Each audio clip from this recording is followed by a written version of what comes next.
Why did you keep going? Gave a thumbs up. Either that or he's over there. It's live now? Okay. All right, thank you, Steve. We're back. All right. Thank you. We're back. Okay, it is live. All right, we're live. And Here. Here. Hard on me, you know.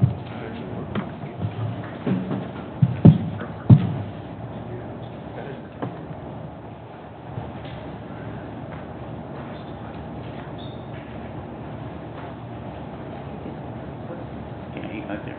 Got there, he did good, he did good. Here. Here. Here. That's from the beginning of the meeting? Okay, I believe we're back. I just wanted to have a shout out, thank you to Steve Smithola for getting us rebooted, and we're ready to go back. So, Mr. Marnell, if you remembered where you were at, please continue. I think Mr. Patonic was talking. Oh, okay, Mr. Patonic, you're right. Well, I didn't want to interrupt him, but just to... That's okay. The public comment that we received perhaps is not aware, as the school board is, that utilizing Roughdale and the third floor for classrooms is extremely problematic and almost impossible, because Roughdale is getting much closer to being sold. As I reported to you, we had the second appraiser go out, and so you won't own it. I can't give you a definite date, but you don't have a guarantee of owning it anymore. You have already passed a resolution to lease half the building to Westmoreland Community Action, so that only leaves a couple of rooms. Those rooms are air conditioning window units, not central air. And, you know, currently, I believe I've been reading that, you know, you're better off if air conditioning is flowing down from the top to the bottom than right at you in the face, and then going beyond that person into the rest of the room. The third floor of the high school is not at ground level, even for the rear parking lot. You have to go up and down steps. And there's not 100% guarantee, given all the situations we're working with, of the elevator being absolutely ready at the absolute beginning of the school year. So you cannot realistically guarantee that you could utilize that space, even if it were appropriate for, I don't know which grade level it would be, but there are many practical problems here that make that a not realistic situation. And that's more for the benefit of the public, because I think all of you know that, but maybe the public wasn't aware of all those things. Thank you. Back to you, Mr. Marnell. Okay, I will continue my discussion and continue to discuss the budget. If there are any further thoughts or comments on it, perhaps we want to move on to our next two items, and then back to new business F1 when we talk about approving the final budget. Then we can continue with any further thoughts and questions at that time. I think we should. All right. We'll say that. All right, we're going to move on then to old business, MOU pre-K counts.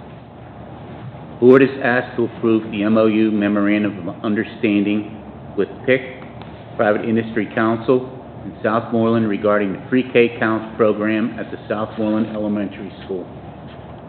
I need a motion.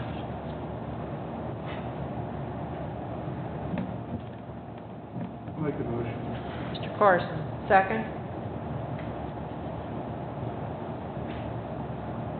Second. Mr. Polakowski. Any discussion? Yes. I'm not sure why we would even think about approving this right now. We're not even sure we have room for our own students in the building right now. We're not wanting parents, vendors, anybody from the outside coming in, and now we're gonna bring more people into our building. Although I feel the program is important, I feel right now we need to be utilizing every ounce of our space for our own students. Anyone else?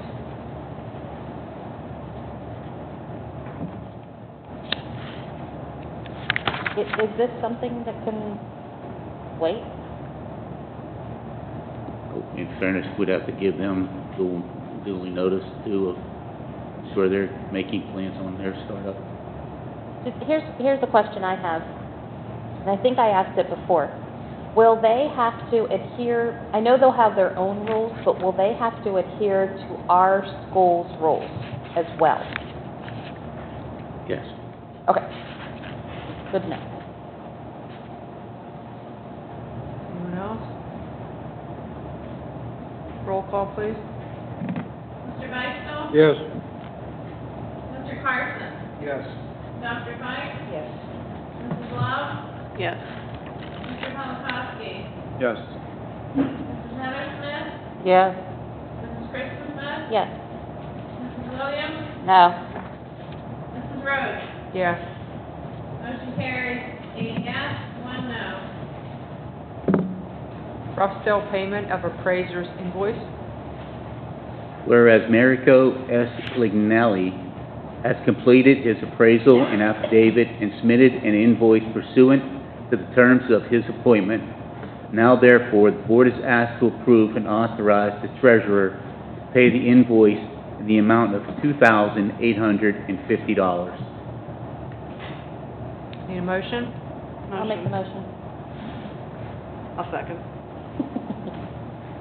Christy Smith and Mrs. Love. Any discussion?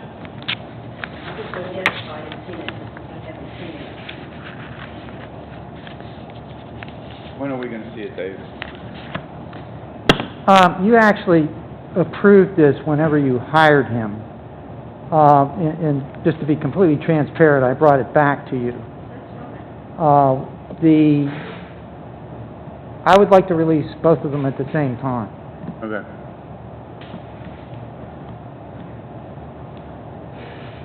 Anyone else? Roll call, please. Mr. Carson? Yes. Dr. Pike? Yes. Mrs. Love? Yes. Mr. Polakowski? Yes. Heather Smith? Yes. Kristen Smith? Yes. Mrs. Williams? Yes. Mr. Beistel? Yes. Mrs. Rhodes? Yes. Motion carries 8 yes, 1 no. 2020-2021 final general fund budget. Be it resolved that the Board of School Directors of the Southmoreland School District adopts the fiscal year 2020-2021 final general fund budget on Form PDE 2028 attached hereto and incorporated by reference with expenditures of $31,717,948 and revenues of $30,890,492 and the use of assigned fund balance of $0 and unassigned fund balance of $827,456 as the final budget for the general fund.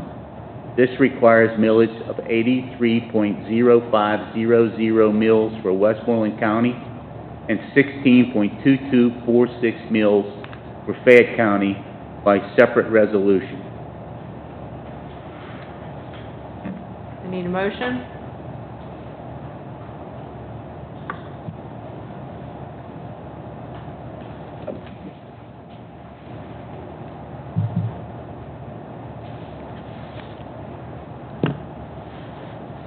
Make a motion.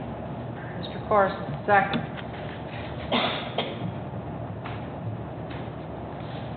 Second. Mr. Beistel? Discussion. I would like to say, Gail, that one of the reasons that we are facing a potential up to an $800,000 tax revenue shortfall is because people aren't going to pay their taxes of all kinds. You know, one of the basic economic principles is that when you raise taxes, you cut economic success. And when you decrease taxes, you get benefits. You get a positive outcome. So the very thing that we're doing by raising taxes is going to make it harder for these people to pay. We're killing ourselves. So this budget is unsustainable for the future. It is so wrong to do the very thing that's going to hurt us by raising taxes that makes it harder for people to pay them.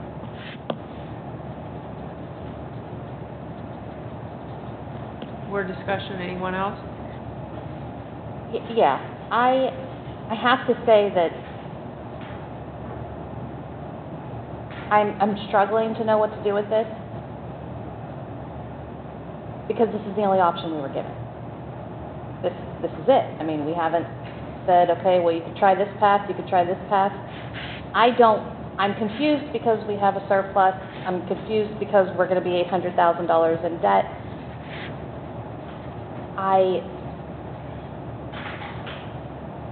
know that this is all, everything is so, it could happen, it could not happen. We could have a surplus, we could not have a surplus. I don't know, and to use Dr. Fike's words, we cannot sustain this. We are going to be in the same, if not worse, boat next year, considering that we have allotted for 0 salary increases in this. So what do we do next year? We just say, okay, I mean, people have said that next year's going to be worse than this year. So I feel like we're not planning for that.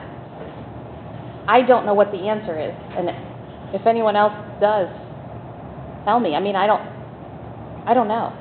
We're cutting things, but we have a surplus. None of it makes sense to me. And I've been saying this from the beginning. I'm really worried about next year, too. If we just say, hey, okay, well, if worst case scenario happens, here comes $800,000 from the fund balance, and then next year we have to figure out salaries.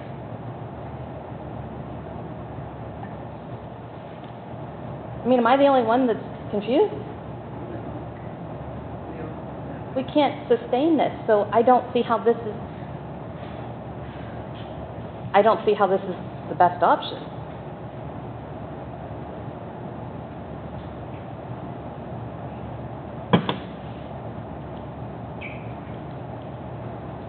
And also, you know, we got all these final numbers right now. We didn't get them last week. I asked for them Monday. We got them at this meeting today. I think that's hard.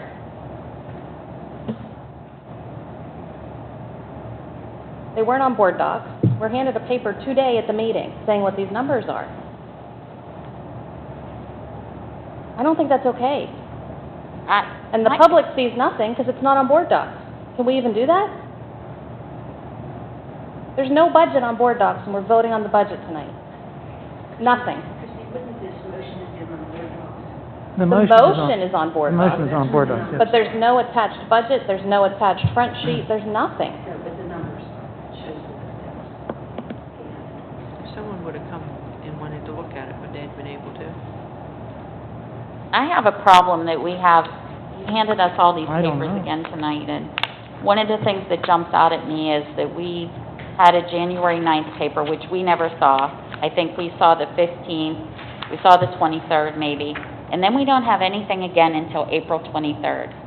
And we requested to discuss this, February, March, beginning of April, no discussion, no discussion, no discussion. And I realize we're in this terrible position because of what PASBO's predicting for us. Between worst case and best case scenario, there's not a lot, it's $142,000 worth of difference. So even if, like, what I was thinking in the beginning is taking and splitting the difference and somehow coming up with a middle number, because we probably won't be worse, we probably won't be best, but that number's only $71,000, and like, it's a shame that I'm sitting here saying that number's only $71,000, because when you're looking at something that is $827,000 in the negative, 71 isn't gonna do much of anything for us. This just can't be how we operate moving forward. Like, we need to, as soon as this is done, we need to be working on next year. We don't need to be waiting until January to get a paper and then not get anything again until April. That can't be acceptable. I'm struggling with voting for a budget that's $827,000 out of line and a tax increase.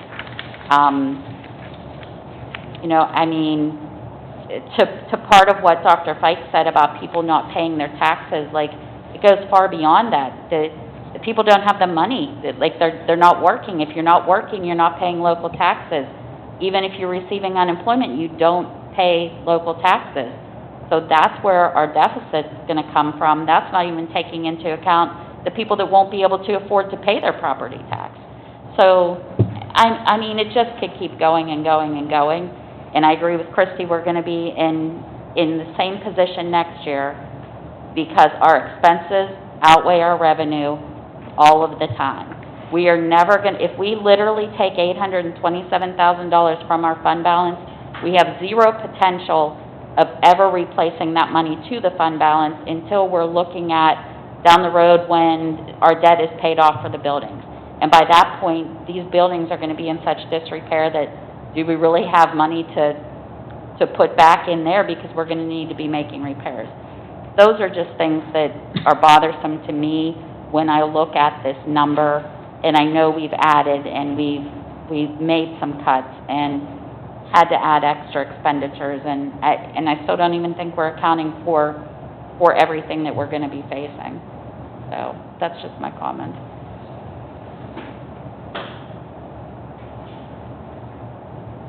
We should have been presented with something more than a resolution to take $827,000 from the fund balance. That is something that should have come from someone within administration.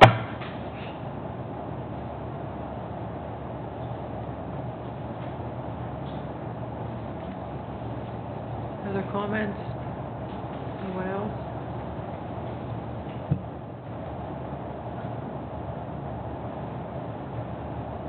Roll call, please. Dr. Sykes? No. Mrs. Love?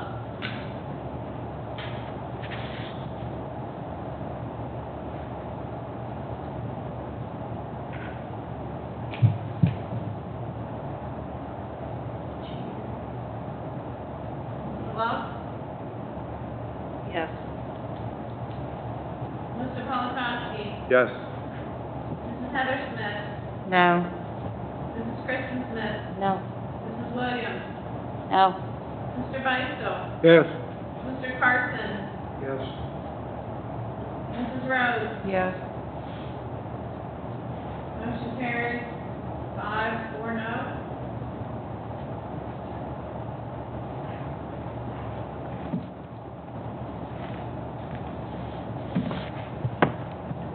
Establishment of real estate taxation for the 2020-2021 fiscal year.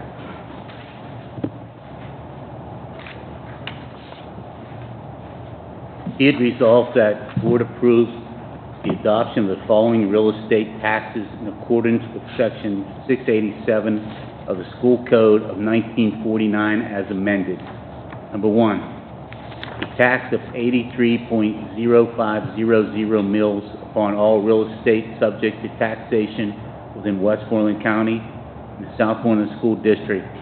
The rate of taxation in dollars and cents on each $100 of assessed valuation of taxable property is $8.30. Number two, a tax of 16.2246 mills upon all real estate subject to taxation within Fayette County in the Southmoreland School District. The rate of taxation in dollars and cents on each $100 of assessed valuation of taxable property is $1.62. Number 3, the real estate taxes shall be due and payable as follows: 2% discount when paid from August 1st to September 30th, 2020. Face value when paid from October 1st to November 30th, 2020.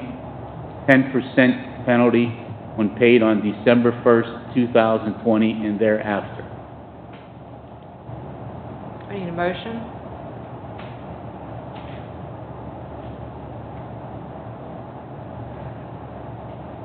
Make the motion. Paul Coffey, second. Second. Mr. Weiss. Discussion?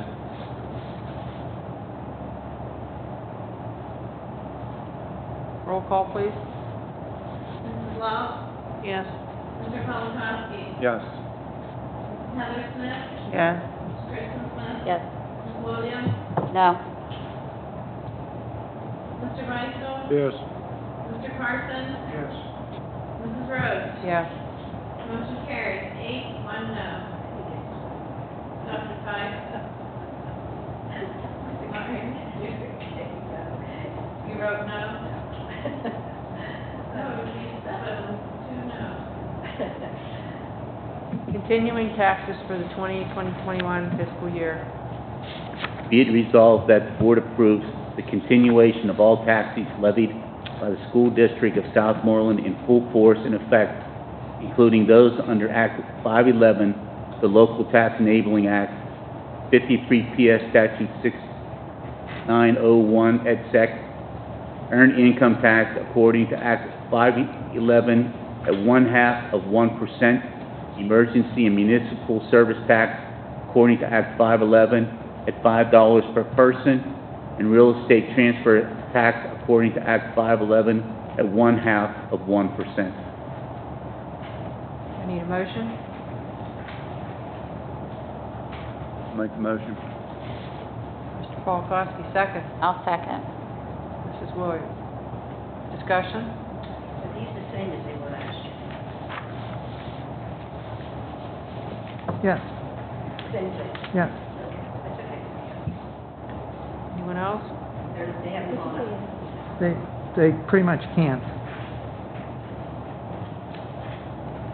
Roll call, please. Mr. Polakowski? Yes. Mrs. Heather Smith? Yes. Kristen Smith? Yes. Mrs. Williams? Yes. Mr. Beistel? Yes. Mr. Carson? Yes. Dr. Feist? Yes. Mrs. Love?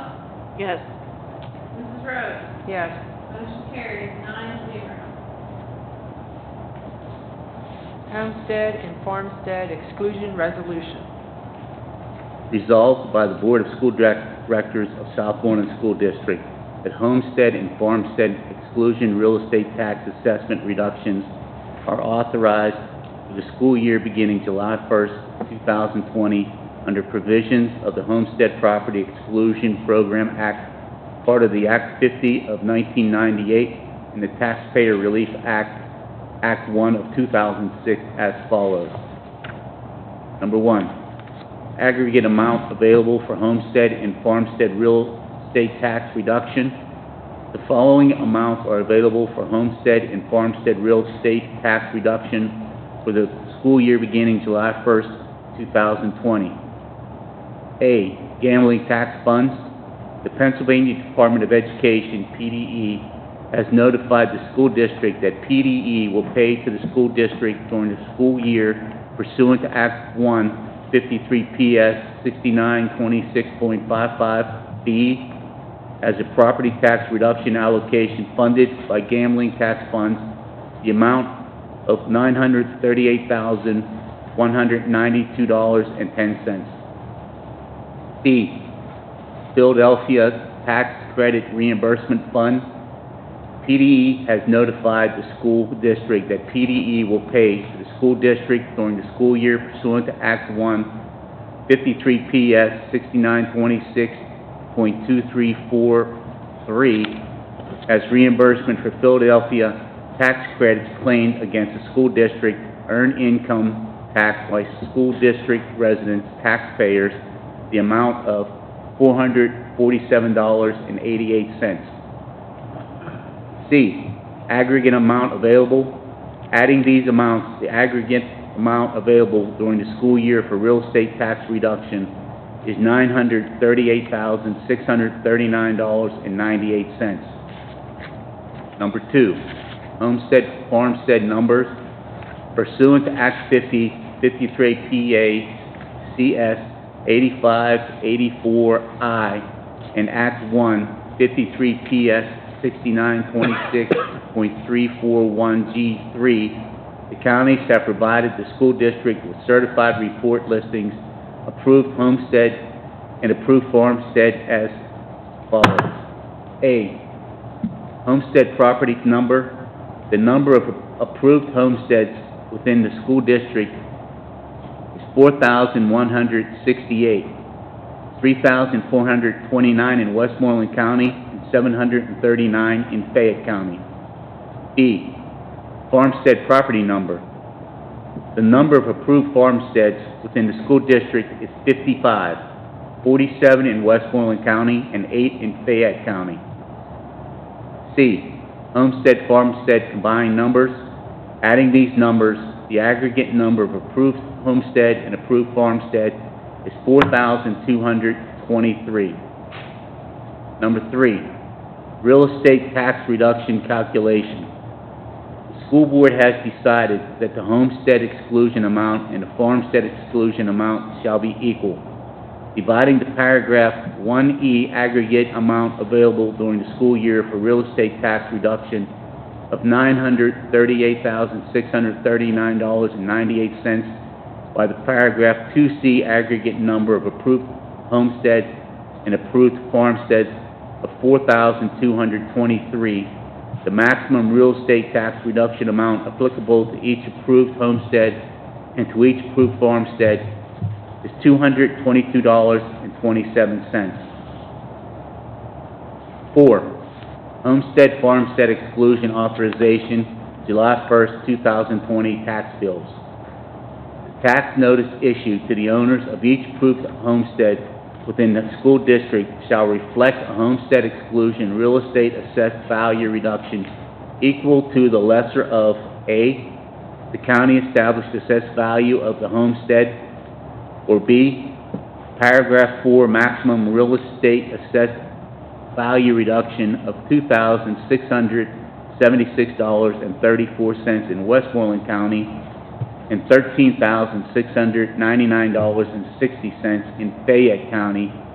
These figures may be revised prior to adoption on June 27th. The tax notice issued to the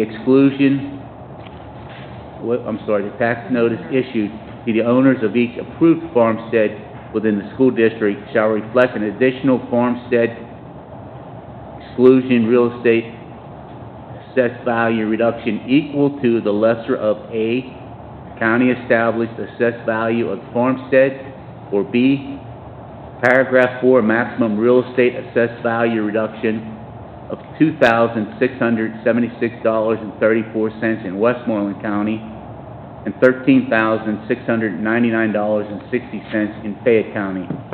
These figures to be revised prior to adoption on June 30th.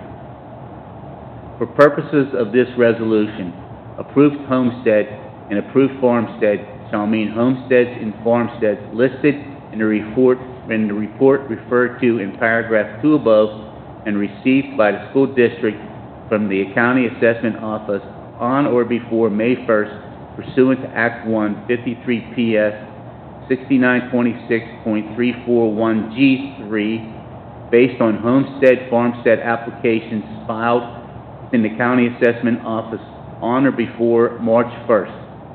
This paragraph 4 will apply to tax notices issued based on the initial tax duplicate used in issuing initial real estate tax notices for the school year, which will be issued on or promptly after July 1st. It will not apply to interim real estate tax bills. And B, resolved this 25th day of June 2020. We need a motion? So moved. Second. Clark, second. Second. Chris Christie Smith. Any discussion? Roll call, Can we please. take Philadelphia? Pardon me? Can we take Philadelphia? Yeah. They get too much. Roll call, please. Mrs. Heather Smith? Yes. Mrs. Kristen Smith? Yes. Mrs. Williams? Yes. Mr. Beistel? Yes. Mr. Carson? Yes. Dr. Pike? Yes. Mrs. Love? Yes. Mr. Polakowski? Yes. Mrs. Rhodes? Yes. Motion carries, 9 unanimous. Health and safety plan. Board is asked to approve a plan of safety for return to physical presence in schools. This is a fluid document that will require to be updated as needed. I need a motion. I'll make a motion. Second.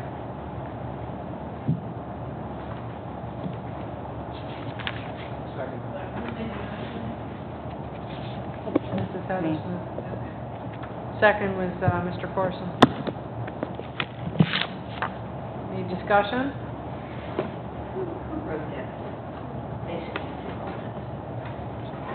I worked with the nurses, looking at, This is pretty much their, I'm health sorry. and safety is pretty much focused on health and safety. And health and safety comes up again in another document. This one is, This is the one we have to have issued to the state and posted on our website before we can open. it's pretty complicated, isn't it? It is. And it's probably gonna change depending on the circumstances that are gonna be happening, and it's a fluid document. This does not say the exact plan of how kids will go back to school, correct? No, Okay. no, it's just the health and Just- safety. If they do, this is what you, So before you, submit this, you need to take a look at page 16. In the return to work school for employees and learners protocol for the CDC.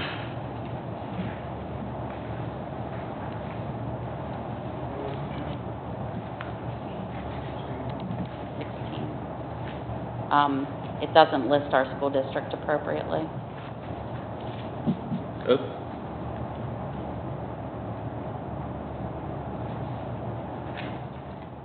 Review this 12 times. We've been working with other school districts and So I just want to make sure that change was made. it is a fluid document. We will, you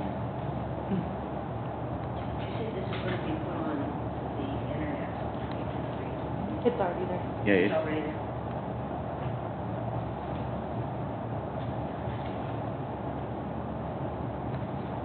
Any other comments, discussion? thank you, Mrs. Williams. Mr. Marnell, can you address, I've had a lot of questions about whether or not kids will be asked to wear masks at school and teachers. That is mentioned in here. We are currently working with the county. The county is, we've actually been meeting as a group of superintendents. We are attempting to develop a mutual reopening principles for the 2020-2021 school year, in which we are trying to come to some type of consensus, but as you can see, Yeah, that's a major point of contention. okay. There seems to be strong vocalization for and against it. Most generally, there's a lot of people that are very hesitant with, especially with the younger children. So that is a major point of contention right now. So that's not a decision that's been made yet? Okay. I have a comment, you're not going to like this. They're concerned about services, right? That's pretty much what they vote, right, services. So we buy these Chromebooks, okay, kids can take them home, right? They take this Chromebook home, and everybody can touch it, is that right? No, it would be there. It would be specific to that student, so They we're, can touch it. Okay. There's a lot of misinformation too about we've been told by the Department of Health that they're not so much worried about surfaces, they're Well, more worried okay, about then- aerosol, like well- aerosolize, whatever that word is, that, Aerosol, yeah. You hear both of them. and Yeah, I'm there's a lot of thinking different- about, and the kid takes the computer home, the Chromebook home, and mom says, oh, yeah, she's good. The brother says, it's a family, they touch things. So are they going to clean them then when they bring them back, or? I just think it's a real touchy item. Isn't that how you run them? I don't do it, but that's what you do all day. They are a touchy item. They're a touchy item. I just can't tell you how many times I just touched mine. Yeah, and I'm not gonna vote against this, don't get me wrong, but I was thinking about, if they are concerned about surface, and if you look at this health camp, a lot of it is cleaning hallways and doorknobs and that can't use water fountains and stuff like that. And I'm thinking, maybe we're giving them the biggest germ factory there is to take home and touch them all over them. Yeah, we're actually part of, if you looked at the PCC the proposal, there's electrostatic air cleaners that, Yeah, there are. They're pricey, I understand. yeah, What is it, they can run close to $2,000. Yeah, but I guess the teachers can spray them and wipe them, I guess they can do that, but I just thought, we had 1,900, we might have to clean every day. It still seems that the biggest precaution, and maybe Mrs. Williams working in a hospital can attest to this, it still seems that the biggest precaution to take is for students to wash their hands on multiple occasions. That frequent washing seems to be the best, but, kids have a tendency to, do whatever, so that is gonna probably be the biggest My factor. concern's not what we do at school, I think we're gonna do everything right, it's what happens at home. You can't control that. Well, the younger kids, are the younger kids gonna be bringing them back and forth? Like, is that gonna be, like, I know with the older kids, we might be asking them to do that, but I would think these younger kids are gonna be leaving them home. We'd like to have them keep them up. I mean, maybe at the beginning, they're getting some lessons on them, but I would think they're generally not gonna be back and forth all the time. Even with these safety cases, there still runs a high risk of breakage, so the more they can be kept in a stationary position, it's gonna be better off, especially like you said with the younger. Then the older kids have a tendency also to be a little less careful too.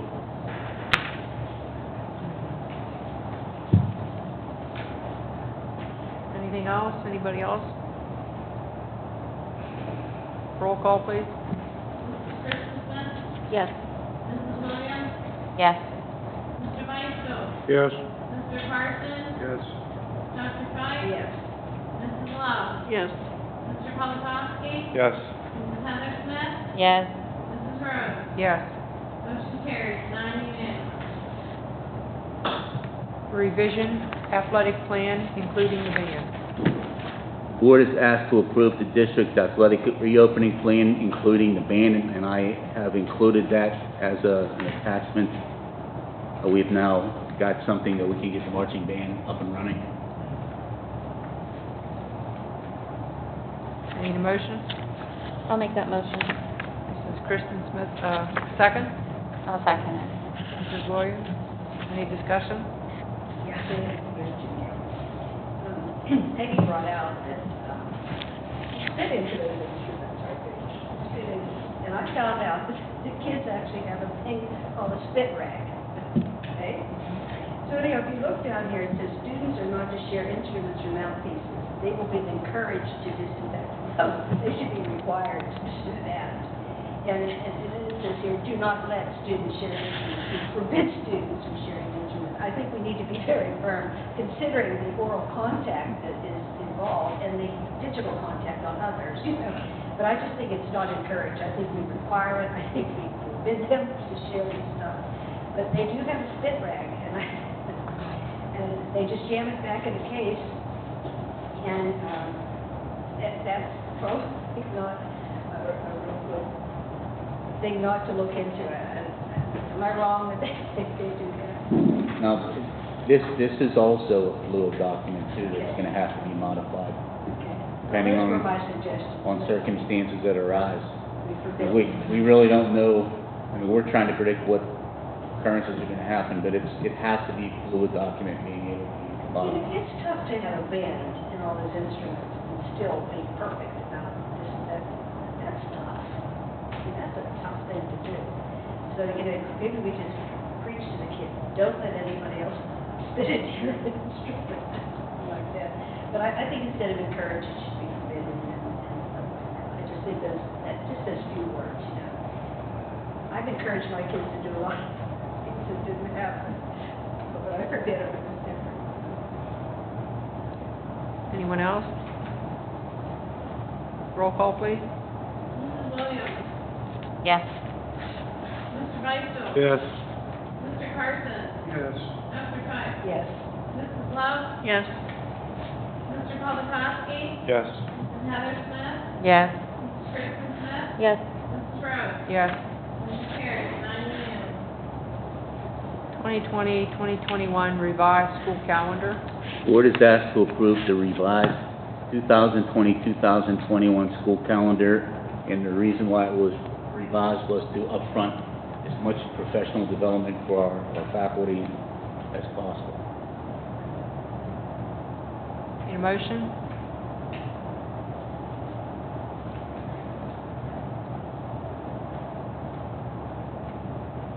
I'll make the motion. Mrs. Williams, second. I'll second it. Mrs. Kristen Smith. Discussion?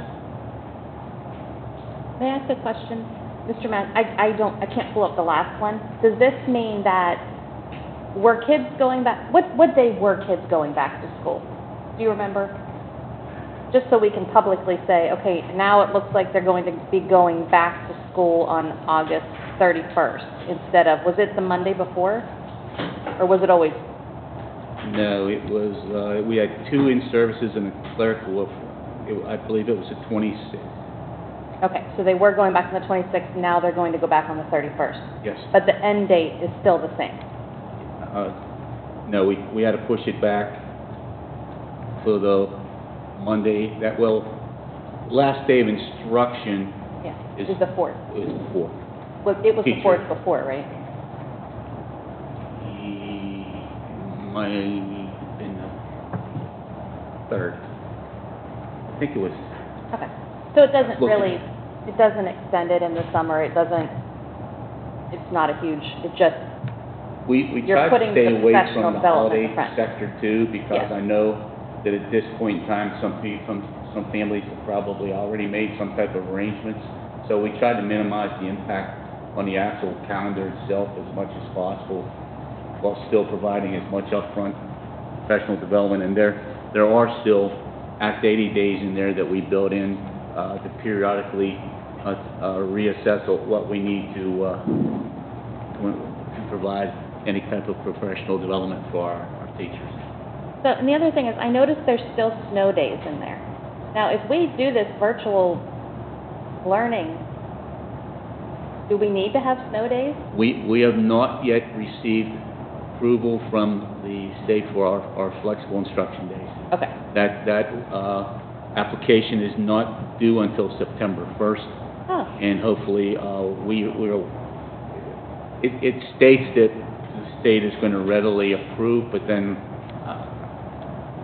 it's been a little difficult with the state. but you expect it to be I would, approved? yes.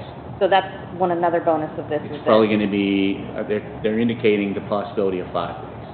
Okay, Would I be out of line if I said that this motion is to say, the board is asked to approve the revised 2021 school calendar subject to future necessary revisions?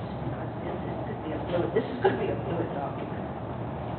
This whole entire, Or do you just let this go Process and is give us a fluid. new one? I would think that we can revise the revised Just let it calendar. go and you'll keep giving us new Yes. when you revise. Yeah. Okay, so it's the way it is. Any other comments? If everybody's going to have a Chromebook, shouldn't we be able to automatically remove all of these snow days and be able to move to like an Arctic day?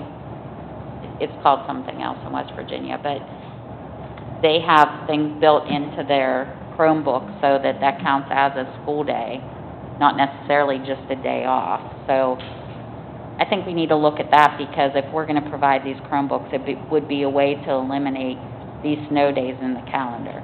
I would like to eliminate every snow day that we possibly can.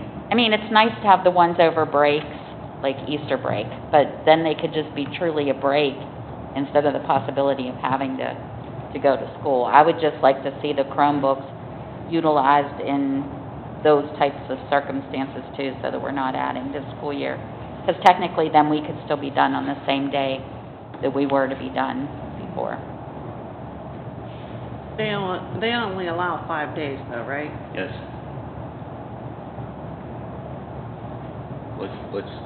Let's not jinx the process and go any further than that.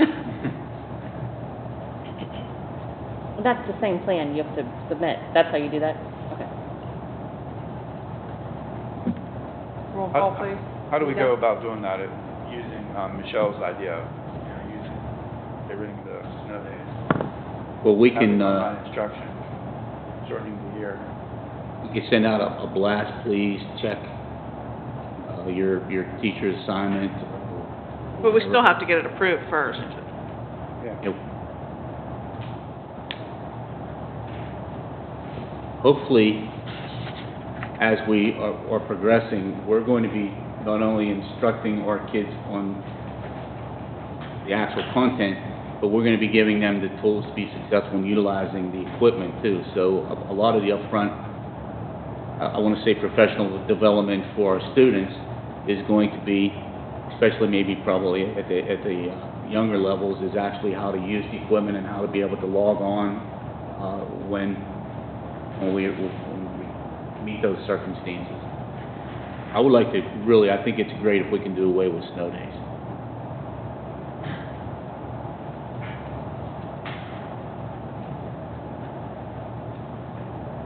Roll call, please. Mr. Weissfeld? I mean, Yes. Mr. Carson? Yes. Dr. White? Yes. Mrs. Love? Yes. Mr. Polakowski? Yes. Mrs. Heather Smith? Yes. I'm sorry. Yes. Mrs. Kristen Smith? Yes. Mrs. Williams? yes. Mrs. Rhodes? Yes. Motion carries 9, unanimous. Southmoreland School District School Reopening Plan. I have to admit that this has been the most agonizing process that I've ever been involved in, and it's just, sometimes it feels it's a no-win situation. I do have a statement that I would like to read, and then I do understand there's probably going to be some discussion. Yesterday, a proposed plan to open the 2020-2021 school year was shared.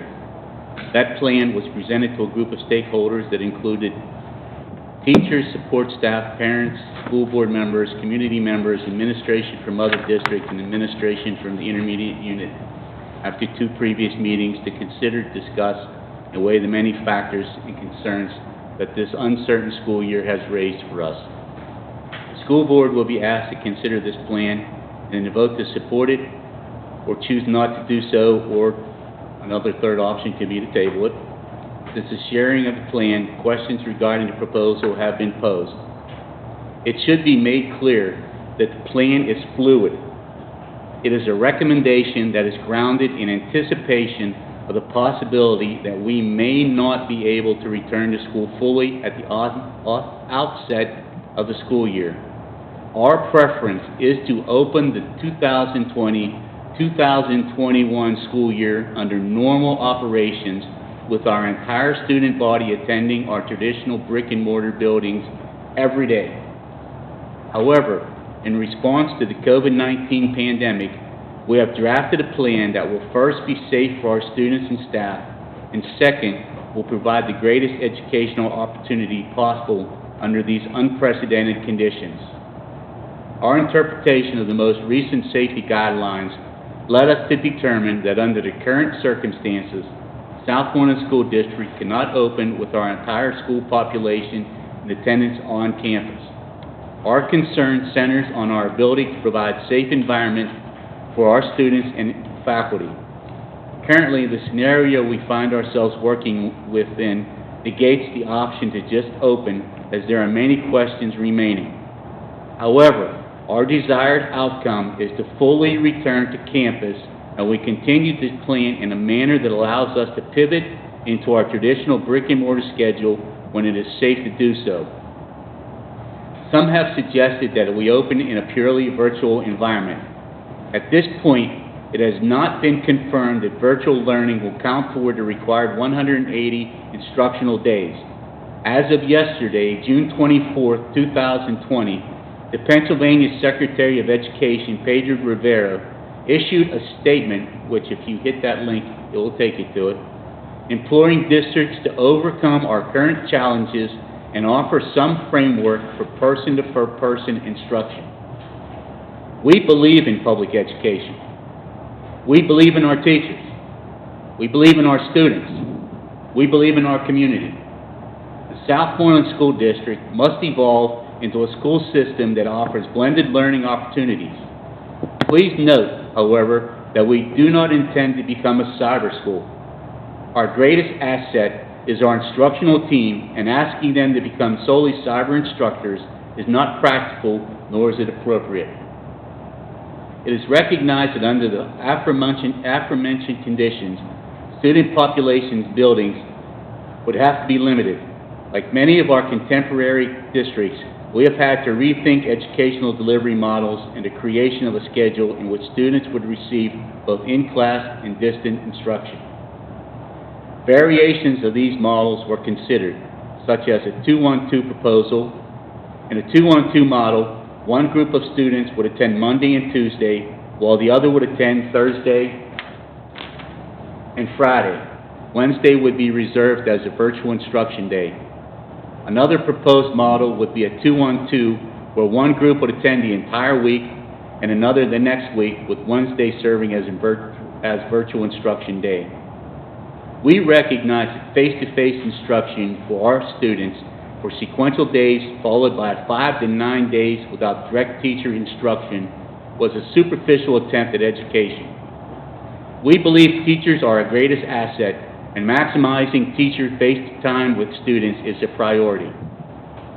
With these factors in mind, we recommend the AB model. In an AB model, students would be split into 2 groups, alternating each day on a 6-day cycle between distance and in-person instruction. It is important to note that no model under consideration offers a perfect solution. Of the possible choices, it is believed the AB model provides the best solution for student instruction where a split must occur. Furthermore, the division of students will center on households for the day students attend, meaning all the students in a household would attend brick and mortar on the same day and complete distance learning on the following day. The AB model allows for the continuation of intensive intervention. The district has committed nearly $50,000 in EITC grant funding to invest in intensive reading interventions. This includes DIBELS universal screening, 95% group training and intervention materials, Read Naturally, Sonday systems, RABO, and anticipated letters training for elementary teachers. These programs require highly trained staff providing direct in-person instruction. This is impossible in the virtual environment and impossible taking 5 days off between teacher-student contact. While every other day is not optimal, it is possible to offer some fidelity of implementation. Committing to systems where students are without direct instruction for 5 to 9 days is denying necessary educational opportunities to a significant number of Southmoreland students. Another advantage of an AB schedule is the implementation of flipped learning. In flipped learning, sometimes called flipped classroom, students are assigned work at home that can be completed independently, such as watching teacher-created instructional videos or reading assigned passages. Then, when students are with their teachers, they demonstrate their knowledge, have class discussions, and engage in higher-order thinking. Flipped learning is not a COVID-19 philosophy. This is an evidence-based practice, and our plan includes professional development and support to our teachers to grow their capacity in this area. The plan to open an AB 6-day rotation will allow our district to pivot to a traditional brick-and-mortar model. We will increase our capacity to provide distance learning utilizing the 1,900 purchased Chromebooks, as well as create schedules that convert to everyday instruction as soon as safety restrictions permit. I'm sorry for the length. In summation, The Southmoreland School District is committed to the safety and education of our students. Our blended contingency plan emphasizes these priorities by limiting the total number of students and implementing evidence-based practice. This plan is our position if circumstances dictate that we cannot return to our traditional schedule. Our preference is to fully open with reasonable safety measures, but we cannot assume that we will be able to do so. Thank you.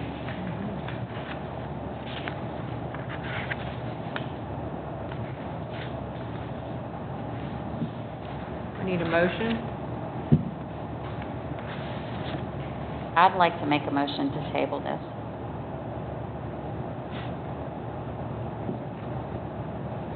I personally feel that there needs to be more input from the community.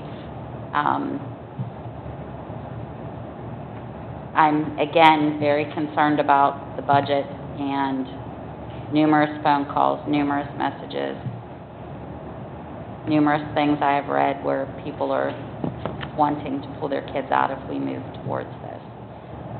I can support this plan, but I would like to have more community involvement in it. And I spoke with Mr. Masha in regards to this earlier today.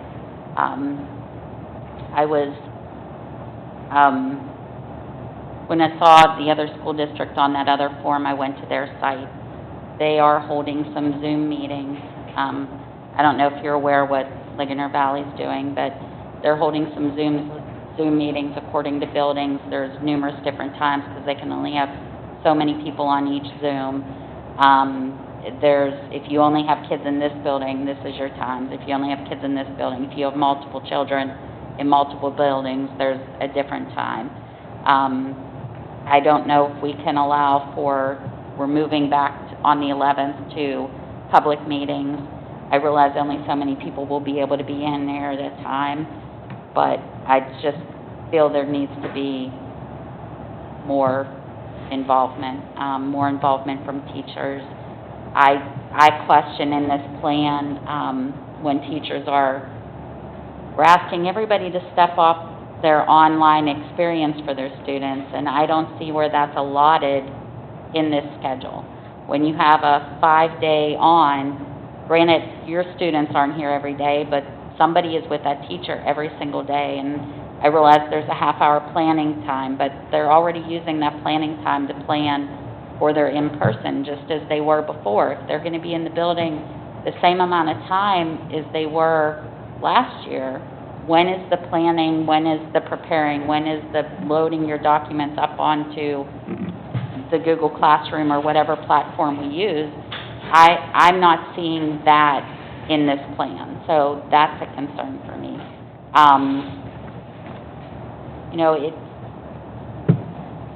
Any type of difference is going to be a problem for some family out there, but I just feel this 3 days and 2 days and working on a 6-day rotation, although I understand the reasons why we're going to stay on that 6-day rotation, I think that's an awful lot for families who are floundering with this in the spring.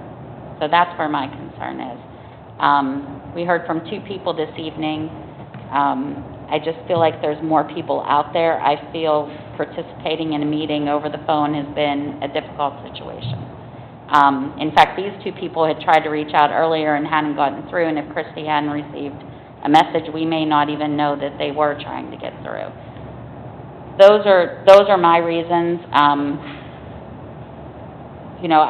can support a plan, but I just feel like there needs to be more community outreach before we move forward. I'm not sure that this plan needs to be decided before the July 11th meeting. I think that's our next meeting. I might have the date wrong. I think the 9th. The 9th. I don't know if it needs to be decided before then or not, but There was a voice with people that they would really like to know as soon as possible about what our plan is, and that was the intent, was to try to allow our community the ability to be able to react to the situation. I know that we've reached out to several of our daycare centers today, They indicated that they have the capacity, the ability to be able to adapt to the AB, and we wanted to indicate to our community the intent of at least having a plan. I think it would be really educationally remiss for us not to have a plan at this juncture in time. I would like to stress this could be a changeable situation because we don't even know. I mean, there are increased spikes coming out throughout the country and in our county. We might be necessitated, it might be mandated for us to do a plan. But I think it would be remiss for us not to have a plan and not to convey that to our community as early as possible so that they could make the necessary preparations. I know that just in my own household, we have a granddaughter in a neighboring school district, and we are looking to how we are going to address the same thing that she's going to be confronted with. So I know that there was a voice that people would like to know as soon as possible, and that is why we were trying to push to get this through so that we can inform our community as soon as possible. When I saw this document, I read on, what is this? Where did this task force come from? How did you come about to develop this particular task force? I sent an email out to all our staff. There were parents that volunteered for it. There was administrators that came from other Okay, I don't districts. get the emails. Okay. So there were 31 people here, right? 31 people on this task force. 2 of them are school board members. Yes. Who are these other people? Are they parents or? And there was good representation from. There were a couple of parents. Yeah, there were parents. And they're almost all teachers. I mean, I do know. Well, it was a very fluid task force as well. I think there were actually more than 30 people probably that were represented. Well, I just counted 31 names. Not everyone that came is on that list, just so you know. But how did this, so what did they do? They just all got together in a room and? Well, people saw that we talked about a task force at the last meeting, and Mr. Masha said he was going to create a task force. So I know personally the 2 parents that came, I guess, contacted you and said, I'd like to be a part of the task force. That's how that happened. I heard him say, we're doing a task force, and I said, I'd like to be a part of the task force. This is what concerns me. Under instruction and student services, the one person who's already running our, what's it called, co-op, her name's not on there. That's the person who's going to maybe have 100 kids on there. She's not on there. Those people are tasked to start immediately. They actually wanted to start today, but I had to kind of put the skids on things because this has to be brought before the board. So there is an awful lot of work. I would like to impress upon everyone that whenever we were having discussions and we arrived at a tentative solution to one thing, 5 other, maybe not 5, but at least 2 other circumstances were brought to light about a possible problem. So it is an extremely difficult situation trying to figure out how to get our schools open under as safe as conditions as possible while providing the highest level of instruction to our kids. This document doesn't really recommend full return, does it? At this juncture, no. It says every other day we go to school. No, full return, not full return. Yeah, no. It doesn't say that, and yet, and you said so, that's our number 1 choice. So one thing I'd like to say in rebuttal to what you said about people not being able to move forward. We know it's going to be a blended environment. We can move forward with planning that blended environment without adopting this plan right this very second. Another thing that I would like to point out about this task force is, and I'm going to be brutally honest right now, this was not the task force choice. This was the least desirable option among task force members. Least desirable. The other thing that I would like to point out is when you're meeting from 12 to 3 in the afternoon, I have to assume that those people that attend that meeting have flexibility in their schedule during the day to be at a meeting. So therefore, having their child home every other day, is probably not a problem. They were able to come to 3 task force meetings. I only work 3 days a week, and I was only able to make 1 because of my work schedule. So, we're not really, that task force did not target our working families. That's how I feel. If you would have had 1 meeting during the day, 1 meeting in the evening, 1 meeting in the morning, 1 meeting in an afternoon, 1 meeting in an evening, maybe you would have been able to broaden that scope. We also didn't put out an invitation for parents to be at this task force meeting. If you happened to be on watching the meeting or went back later and watched the meeting, then you saw that we were talking about a task force and you could email administration. So I just feel like we need to be certain before we move completely forward with this is the plan, that we are listening to everybody, because if people are unhappy, they're going to move to other options. Those other options are possibly going to bankrupt this district. So that's my concern. Michelle, I have a 2-year-old grandson, and my great-grandson, and my grandson pays $1,200 a month for daycare. Yes, it's expensive. And they pick him up pretty early, too. So that's not cheap. No. So I understand you've reached out to daycares in the community, but those are not inexpensive options for these families, and I don't know. I'm just saying that I would feel better about this proposal having been able to have more community input. Some school districts have literally taken their plan and emailed it to parents. Like, we're assuming that everybody's getting online and seeing. If you're not getting online and seeing that, you don't even know that the plan is out there. If you aren't somebody who gets on Facebook and complains about it and reads what other people are saying, you don't know it's out there. Like, I mean... Is this on Facebook or something, this plan? No, it was up on our website yesterday, and then it was taken down, which I had called Mr. Masha about that as well, because he didn't put the plan out to the task force because he felt that the board should see it first, but then put the plan... You don't know what this is. Correct. Some people do. Some people do. People know what it is. Yeah, even with it being on board docs. Yeah, everybody can get it on board docs. But if you don't know it's there, and Right. you're waiting for an email to Right. come, That's my question. right. Generally, Some do people- know? We did not want it posted on our website, and that was an inadvertent accident, because like, as Mrs. Williams said, I wanted to make sure that the board was privy to this before it actually was considered the plan, but things happen. Okay, I have a couple comments then. This may be the only game in town, that's correct. I mean, if you can't do the full thing, and I see the flaws in the Monday, Tuesday, Thursday, Friday, and alternate weeks, I see them. This is like the only one left, right? This is what we believe provides the greatest opportunity for our kids to be face-to-face with our teachers. We did listen to people that attended. They, especially at the early ages, there was a lot of fervor in our younger students, the K1, 2, possibly extending up into the 3. They were adamant that they needed that instructional time in front of their teachers.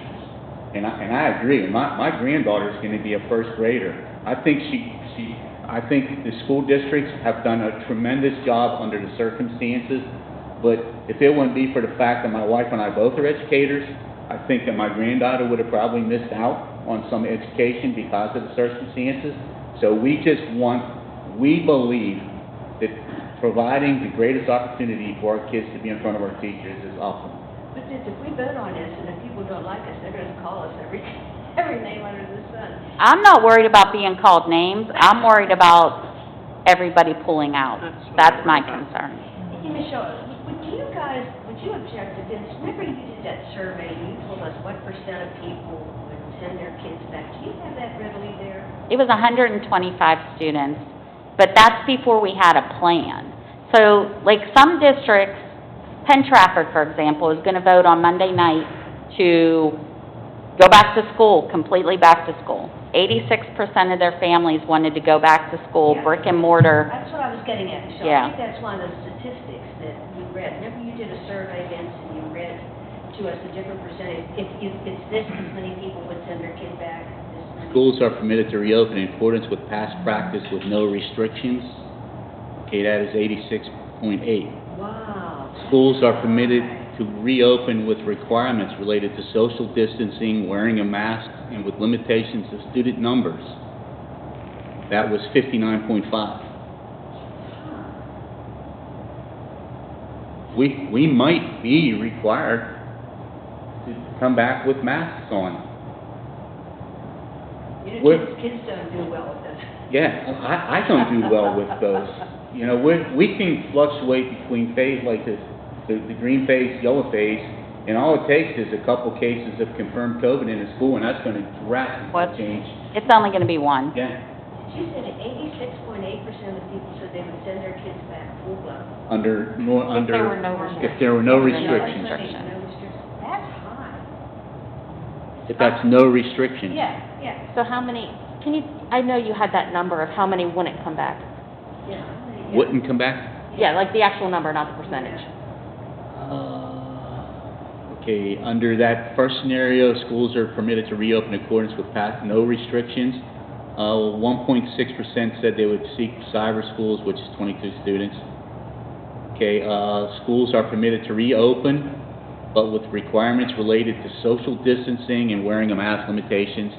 That was 9.5%, and that was the 131 students. Well, and that's some things that aren't even up to us, if there's restrictions. We're shooting at a target in the dark. And as, I was at all the meetings. I went to all of them. So many options were put forward. They talked to the admins. Teachers presented the option of kindergartners coming half a day, and the other ones coming the other half of the day.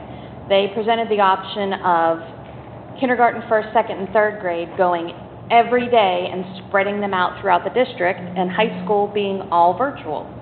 They presented the option of going 1 week and staying home the next week, and having the other group of kids go the other week so that you can clean in between, or on the weekends. They presented a ton of different options and ideas to the admin and to the principals and Mr. Masha, and they came back with, they thought the best option for the kids was every other day. And it was met with some concerns, because there are concerns. I mean, there's going to be concerns about anything. I think the biggest concern is the childcare and how hard it is if you're switching back and forth and you have both parents working. However, I do understand the idea behind, you want to see those kids as much as humanly possible. So seeing them twice a week on a Monday and Tuesday, and them being at home Wednesday, Thursday, Friday, Saturday, Sunday, is very difficult. Not only for learning, but for some of these kids for safety, for health reasons, for a lot of different things. So I understand that, and I especially understand the every other week as well, because then these teachers aren't seeing the kids for 10 days. That's a very long time. I know, you could see the anguish in the principals and Mr. Masha's face when they're presenting this, because it is very difficult. And I am not a teacher, and I'm not a principal, so I can't understand what would be the best option. So while I support this plan, because I think that, I mean, we presented every idea under the sun, and that's the one you guys picked, saying that would be the best possible. I understand wanting to let people make comments at the next meeting as well, if that's what we need to do, because I do think it's very hard to call in. I think that there were probably a lot of other people that wanted to say something, but either didn't know how to do it, because I had a lot of people contact me and say, can we even do it? So I understand allowing people to voice their opinion, because I'm not sure that they can now, but I don't know if they can the best. But I just wanted to put it out there that being at all those meetings, I know that the thought and the effort that was put into it. There were 3 meetings. Thursday, Friday, and Tuesday, all from 12 to 3-ish. And like I said, it was a different group of people almost every day. I mean, there were different teachers would come. So the amount of people that were there, I can't really guess, but I would say it was more than 50 came to at least one meeting? There were 3 administrators that attended of neighboring districts, same type of setting. And it's kind of ironic that, you know, we were hearing some of the same things. I mean, there's just no perfect solution to this problem. Mount Pleasant said this a month ago. I was told by a person who really knew, a month ago Mount Pleasant wanted this plan, this AB. We're working, like, there are neighboring districts that we are trying to work together with. I don't want to compromise them and their ability to effectively work with their community. Tell us that Kiskey's not opening this year, Kiskey's starting out under a virtual setting. Well, and according to the information we received today, they might not be able to do that. Yeah, we're not even sure at this point in time, because there is such contention between the governor and the legislators about the state of emergency. As of right now, on June 30th, the state of emergency is classified as over. At that point, our ability to be able to have credit for virtual learning is done. So we can go into next year under a virtual setting, and that time would not count for our school year. So once again, our hands are tied. We're trying to make the best of a situation that is Do just you have awful. to turn something into the state or? No, we just want, the idea is to try to give our community a sense that we have a plan, that we really do care about them. We do not want our kids to go to cyber school, and I will tell you why I don't want to. I firmly believe that when our kids walk into these buildings, they are getting the best educational experience that we could possibly provide. I am not a proponent of cyber school, and if someone wants to criticize me for that, I am not a proponent. We deal with the cyber end of it. There are a lot of kids who go to cyber school. There are a lot of kids who come back from cyber school. And there are some that have viable, legitimate reasons for being there. We are a brick-and-mortar public educational system that operates off of face-to-face instruction, and that's what we want. But Can we make this motion using the word tentative? Tentative plan. This says we're approving it. I think that would be, The board is A asking different to approve motion. the Southmoreland School District reopening plan as developed by this task force. It's a tentative reopening plan. This makes it almost forgiving. Under this plan, how does I talked about it a little bit last night at the meeting, how will the VOTEC, how's that going to factor in? well, I don't fully, and I'm going to have to own up to this, I don't fully understand the VOTEC schedule, but I would think that under these circumstances, and I could probably maybe try to get Dan back on the phone, but I think there would be greater capacity for individuals to be able to go to VOTEC on a more regular basis, because they're going to be there every other day, and then we still can provide busing for the students too. So if the student could get here, they could hop the bus to go to VOTEC? Yes, but on the off days that they're not going to be provided district-level transportation, they might have to provide their own transportation.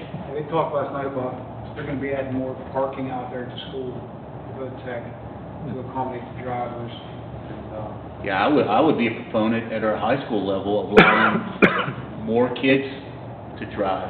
I know that we have kind of like restrictions, but I think under the circumstances, I believe that we're going to have to open up that student driving to a greater capacity.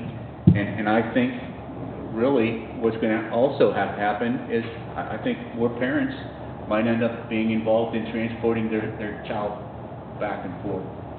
And then there's certain students like cosmetology, you have to get so many $1,000 Right. and stuff. They're going to have to be there more Yes. than every other day. The old stereotypical image of the VOTEC is well, they're really trying.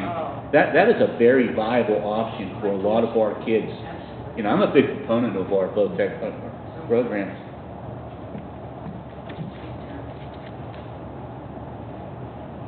I can't stress the amount of turmoil that I've gone through, and I can't stress the amount of pressure that we've been under to try to figure out the best solution for this. It's a, And I'm not denying that. Not denying that at all. I know what has gone into this. I'm just saying that people want to be heard, and they want to have some answers. And this doesn't deliver all of the answers that people need right now. I just hate to push this through this If we were to evening. go out and take a vote right now, somehow out in the world, Southmoreland School District, would most people take this? Not if what I'm reading and receiving messages about is true. No. But maybe we have this open to the public to But come there's and so nobody many comes. questions out still. I Yeah. think that's why. A lot of questions can't be answered right now because the whole plan hasn't been done. Right. So I think, like, honest to goodness, the main question I'm getting is, well, will they have to wear masks? That's one of the biggest questions I've gotten. I can't tell you how many people have asked. And I agree. I mean, with a kid with asthma, I don't want him to have to wear a mask. I have made it a practice in my life not to look at social media. Okay, Well, but I mean, I wish that was all that my problem was, because I'm getting text messages, I'm getting phone calls. I have literally spent most of my day on the phone today, and not one single person has asked me about a mask. It's more childcare issues. Oh, I have talked to yeah. teachers who are concerned about childcare issues, teachers in this district. So that's another source of contention for me, is that we didn't have a meeting with teachers prior to them leaving for the summer. And I mean, if everybody else wants to vote on this tonight, that's fine. Michelle, I'm- maybe a good idea is let's go ahead and vote on it and then see what happens. Is that a possibility? Because you can change it. I mean, this isn't just in stone. But if we at least vote on it, it opens it up to everybody to... I think Michelle made a motion to table it Yeah. before we have a motion to vote on it. All right, I mean, I feel like something as big as this, where are the administrators? Where are the administrators? We just passed a budget that's $827,000 in the red, and we're talking about reopening the schools, and not one administrator is in this room. and many of them are home watching their children the same as all the... Well, you know what? I didn't have the luxury of putting my child to bed tonight, nor will I have that luxury tomorrow when I'm working 16 hours. We are talking about a reopening plan that affects this entire district. And if more people cyber school, we aren't going to be able to pay all those administrators. So I'm just saying that they should have planned accordingly to be at this meeting. And if that's not on them, then that's on you. They should have been here. I would also like to point out that we provided voice to as many people within the district as possible, because I did invite. You did invite who? I sent an invitation out for To who? participation, To who? to our staff. To your staff after the fact. I mean, that's, okay, that's fine. I have a motion on the floor to table this. Let me ask the question then. Okay, would there be a thought process to allowing for some type of, I can't say we can be in person, but virtual town? There should be something. I'm asking for something. I'm asking for I think that's a really anything. good suggestion, a virtual town hall or something where, I think that people want to be able to state their opinion. And you might be surprised, you know, who knows? People, I mean, I know Mr. Clara said not 100 times. Mr. Clara said several times at these meetings, oh, we never thought about that. Oh, that's something we never thought of, because someone randomly said something, and he was like, oh, didn't even cross my mind. So maybe, I mean, like I said, no, some of the suggestions about, or questions like, well, if we do this, how are we going to, like, how are kids going to get back to school to practice sports? Will they have to provide their own transportation if it's not a day? Those types of things. One Exactly. solution, three problems. Yes, there's literally a problem with everything that you do. So, if, Mr. Masha, if you think that's okay, I think that would be a good idea to have I recognize, I really honestly do, I recognize the community's concern about childcare. I do. well, it might even give... I don't know, if they go to cyber school, their child's gonna be home for 5 days. Right. I recognize their concern, and I would like to calm their fears. Well, maybe that would help, and they might bounce ideas off each other. Someone in that same situation, like, oh, I work 60 hours a week, they might say something that might help another parent figure out what they're going to do if you allow this format. Look, no matter what, we have to do something to educate our kids in 2 Oh, months. yeah. In 2 months, whether we like it or not, we have to provide an educational program of some sort. Without a doubt. Right. So we're gonna have to make a decision. We're gonna have to make some decisions. How many families did not have I think access to You were internet? decisive. How many of our families did not have access to internet while we're talking about Zooming with families? How many did not have access to internet? Because that was in that survey. We don't know because there were, out of 1,900 possible responses, 1,383 replied, which is Well, there was really high a response rate. technology survey, though, that we did as well. He said 221 or something like that, but it could be that those other people who didn't respond don't have it. That's Right. Right. Mr. Botonic, would there be a safe way to have people come in, even if they stand in a line 6 feet apart, to make citizens' comments or some type of... Aren't we something going at to the be next open meeting? back up to the public on the 11th? Well, that's or the what I mean, 9th? like, if there's too many Ninth. people, they could... Ninth. There's too many people. How many You can't people get do them you all in the allow in room. You here? can only have about, Mrs. Capone, I think, told me We 60-some, 60. What if we moved it to the high school? We counted Oh.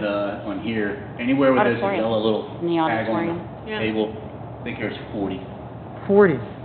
Okay, so it's less. And what, If we put all our tables up that we have. what about the auditorium at the high school? We know we got at least, We've got a lot of we got high we got all our schoolers. graduates in there, so. Yeah. I mean, that might be an option.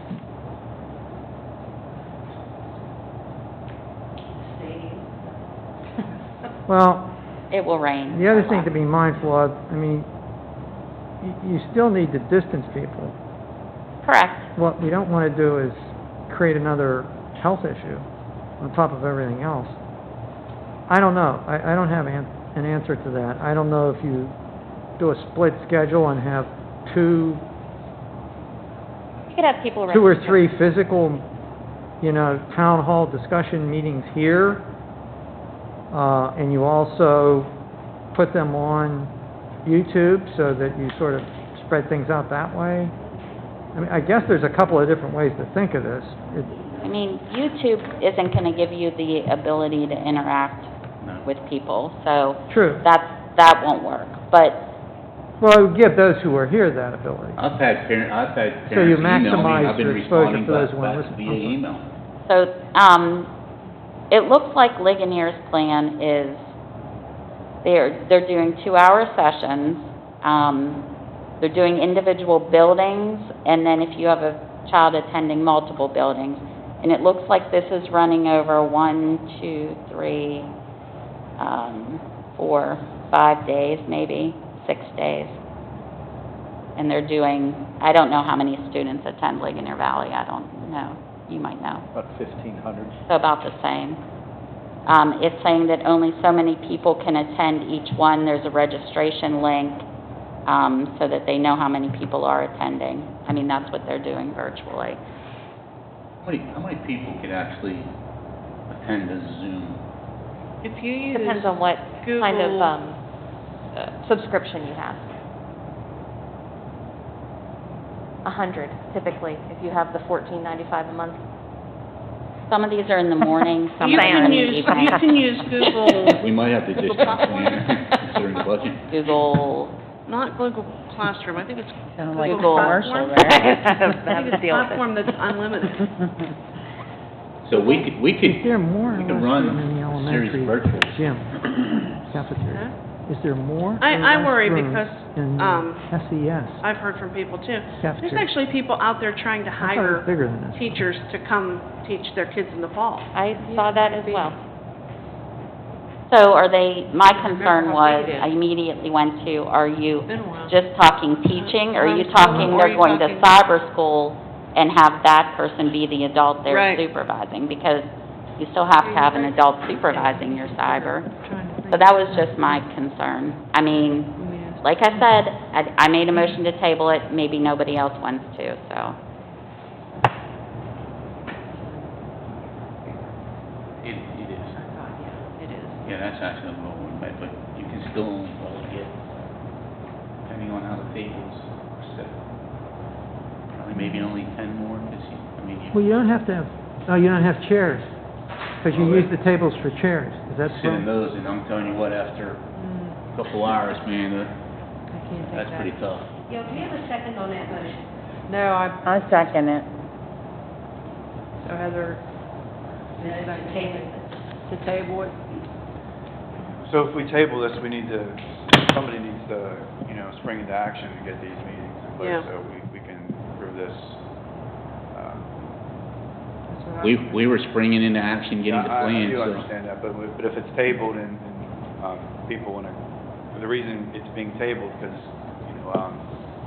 if it passes, we'll have to have those meetings somehow, some way, Zoom meetings, broken down, each administrator at grade level, or however they want to figure that out, to get everybody's comment, or if nobody wants to comment, then they won't be there. See, who's gonna dissect these meetings?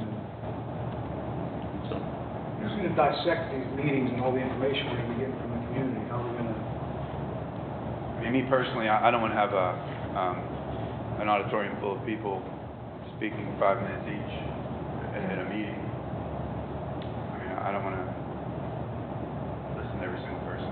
I think a they're, Zoom, I think everything a they Zoom say virtual is to a count. viable option, Or just a poll. or a poll, yeah. Just a poll saying, if we do every other day, are you coming? Or are you out? That's what I was. Surveys would be good. Let's Yeah. check the waters and find out. Yep. how they feel. I mean, And that's, actually, you get 60/40 to 60% rule. On those Google Forms, you can leave like a short answer place for people to comment too.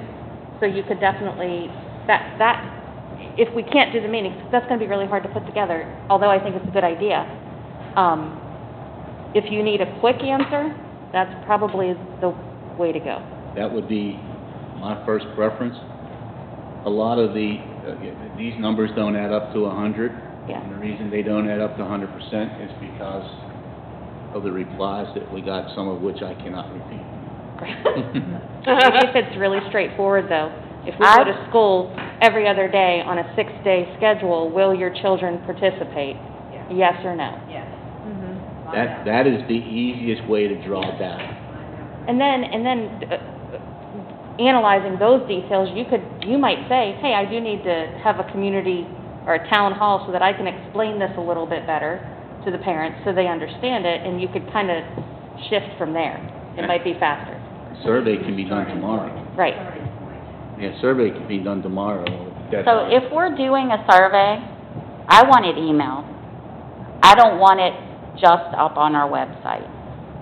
I want it emailed to parents, because we just only had X amount of people, we still have all these other people we haven't heard from. I would prefer it to be emailed, and I would also like the plan emailed to them so that they can read it. I would like to point out that email for parents is sketchy. We've had, on our emergency cards for our nurses, we've had 12 different numbers for families. So we have a database of information that we will rely on, but once again, I caution that. If you're doing a Google form, you can put the link right in the text, and they can click on the text and fill out the survey too. So if you're sending them a text message saying, there's a survey to fill out, here's the link to it, make sure you do it, then it's right there instead of having to say, go to the website, find it, you know. Yeah, I actually filled one out Yeah. yesterday, via that same mode.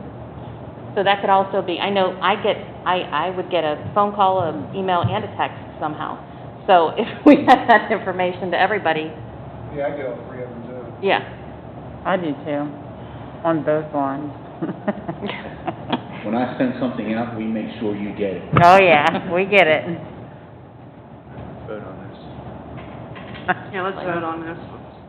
Okay, we had to table it, we need a voice vote, or, Who seconded the table?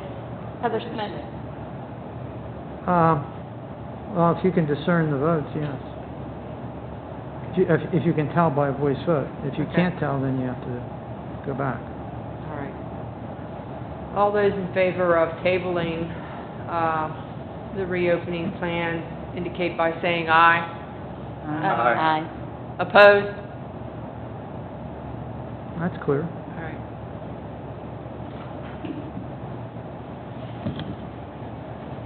Settlement agreement and release of special education complaint 2019-2020, number 101. Whereas it is reckoned by the administration to settle the complaint as follows.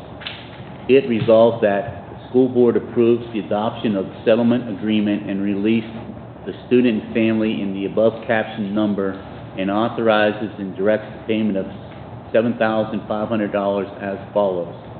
A, the sum of $5,000 as final payment of attorney fees to attorney. B, the sum of $2,500 as set forth in the settlement agreement for the benefit of the child student to be placed in a compensatory education fund. The school board authorizes and directs the president to sign and the secretary to attest to the original form of the settlement agreement and release, and authorizes and directs the treasurer to pay same as set forth therein. I need a motion? I'll make it. I'll second. Any comments? Discussion? I will vote for this because the district has made a commitment. Roll call, please. Dr. Tyke? Yes. Mrs. Love? Yes. Mr. Holopass? Yes. Mrs. Heather Smith? Yes. Mrs. Kristen Smith? Yes. Mrs. Williams? Yes. Mr. Beistel? Yes. Mr. Carson? Yes. Mrs. Rhodes? Yes. Motion carries 9 unanimous. Notice of intent to award lease for Chromebooks and laptops and award of lease to Dell Financial LLC. Board is asked to approve notice of intent to award the lease for Chromebook and laptop projects and to award the lease to Dell Financial Services LLC upon submission of all post-bid documents and requirements. Need a motion? I won't need to comment on it, Gil. So moved. I won't need to comment. Second? I'll second. Discussion? I did want to make some things clear. I have to mention this, as we had discussed earlier with bond and, or bank loans, the situation is that you end up being required to waive the right to jury trial. So, I didn't hear you. I'm sorry.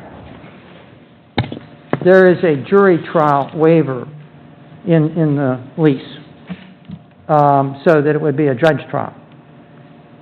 That is, I mentioned when we did the commercial type loan, not the commercial loan, but the bank loan, under the borrowings that you did for the refinancing of the bond, that was in there. So every time that comes up, I am mentioning that so that you understand that. Now, we could go on and have a big discussion about that, but that's not my intent. I just want to draw attention to that. So it would be a judge trial. Now, in this case, it could be one of two different possibilities. If there were litigation over something, if you didn't pay. Oh, okay. Okay, I'm I'm sorry, sorry. I jumped right into it. I had no idea I can what give you you were a warning, talking I'm about. sorry. thought I we were just kept talking hoping about someone would like computers. Okay, understand. I'm sorry. Oh, goodness. And that most likely would be in federal district court, which would be in Pittsburgh. If it were state court, then it would be Court of Common Pleas, most likely in Greensburg, because I don't think you'd end up with a lawsuit for district magistrate's office, but I guess that's technically possible. Now, I wanted to make one thing clear. I made a point of doubling back around. Mr. Pushkar was not in this week, so I had to do some double checking on things. And I've been on the phone with Mr. Bumgardner and a person in Texas, Ms. Aldridge, and then they made me schedule through them to talk to their corporate counsel. And then finally, today, we were able to agree upon some modifications, which are in front of you, which are some things that I was trying to accomplish. The contract itself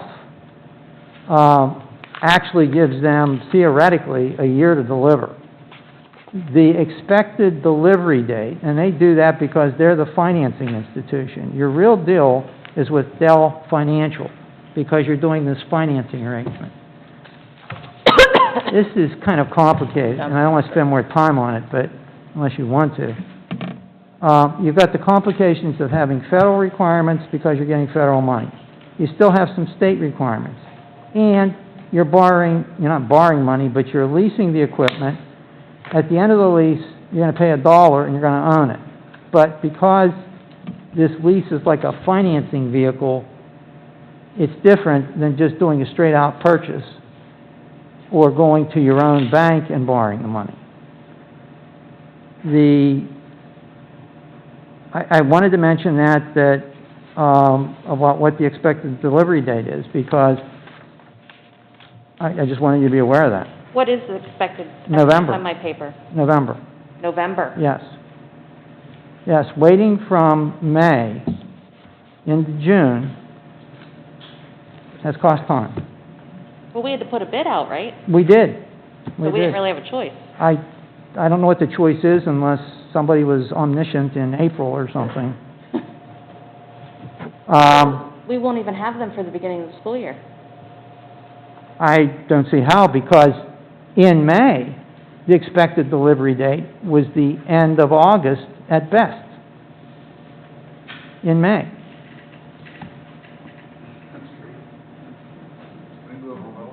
Yeah. So, That was talked about.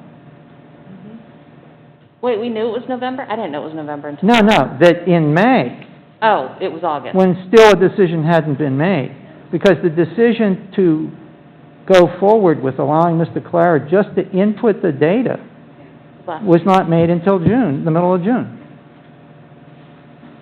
So, I mean, I just wanted that to be on the table. If we ordered less, would we get them any sooner? We're way past that now. And so, no? I I mean, don't- if we just I said, can't deliver us, swear to that, but just from the way things are going, I don't think it would make a difference. okay. I mean, I'm just saying, even if we took delivery of some of them and couldn't have all of them, like, this is just, How long does it take to get them set up once they get here?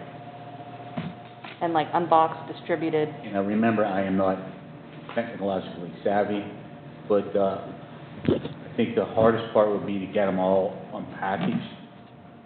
And then I don't know if there's a way they can I would be remiss, Mr. Pushkar would be the better one to Okay. answer that question. I would think that when they come in, we would ask for all hands on deck to help us get everything unpackaged, and we would want to get them out as soon as possible to our citizens.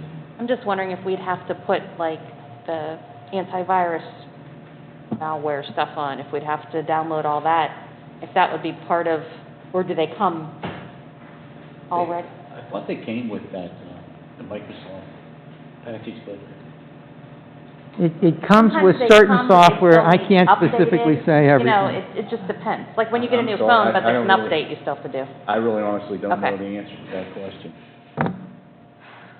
There's one more thing. Okay. I'm frowning. Okay.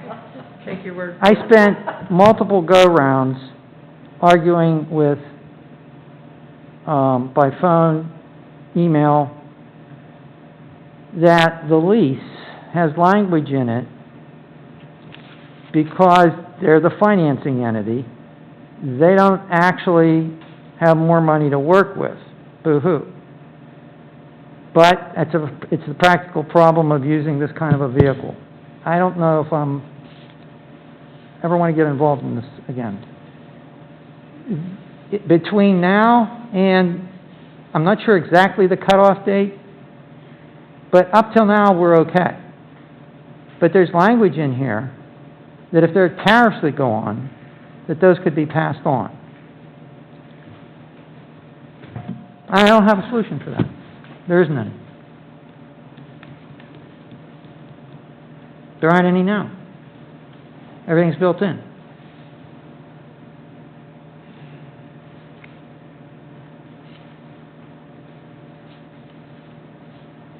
Anything else? No? Okay. Any more discussion?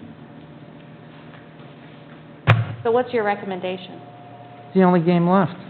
I didn't hear you. I mean, if you want Chromebooks and you want to have them and use the federal money,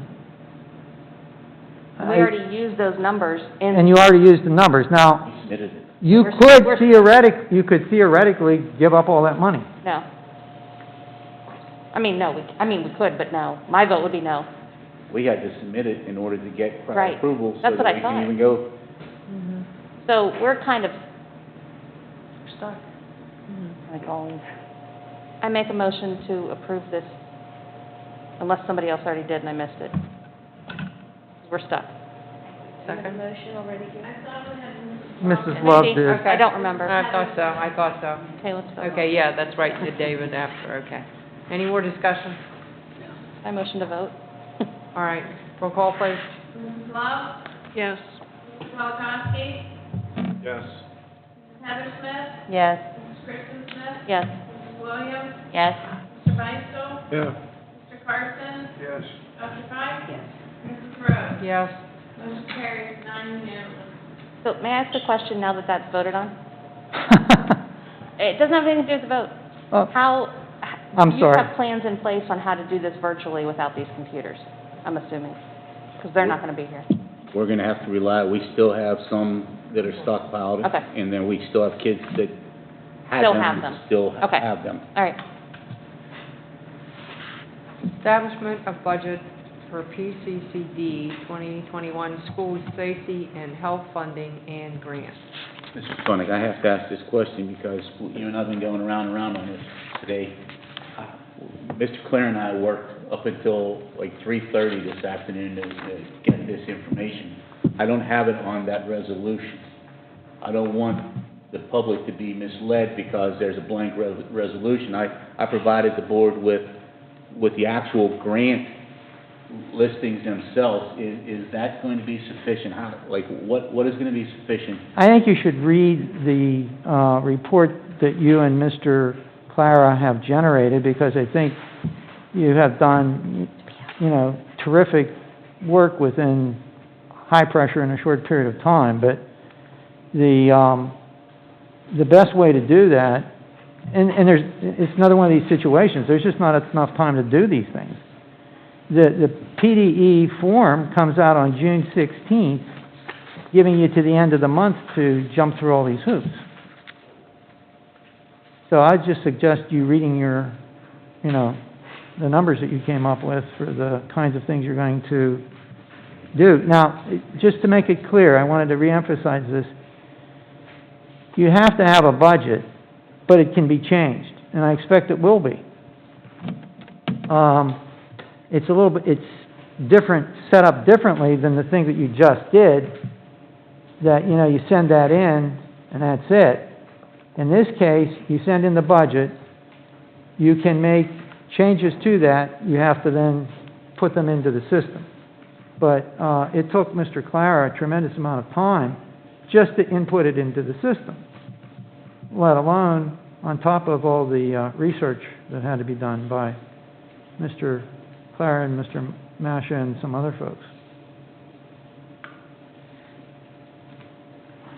Okay, so we're recommending for consultants, St. Vincent's Prevention, which is a high school teens emotional support group, expenditure of $3,600. This is really small, so please. St. Vincent's Prevention, Kids Success, which is the elementary version of that. That is $5,400. And Middle School Teens Educational Support Group for $2,700, for a total of $11,700 for consultants.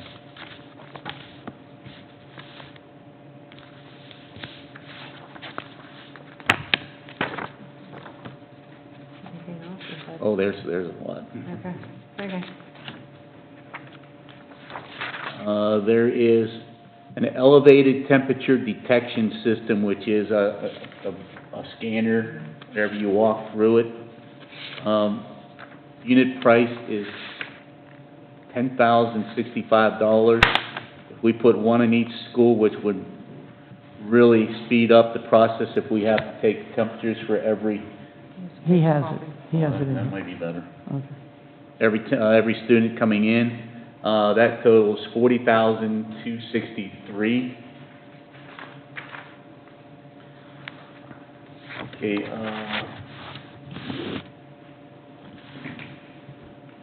okay, that's the budget summary.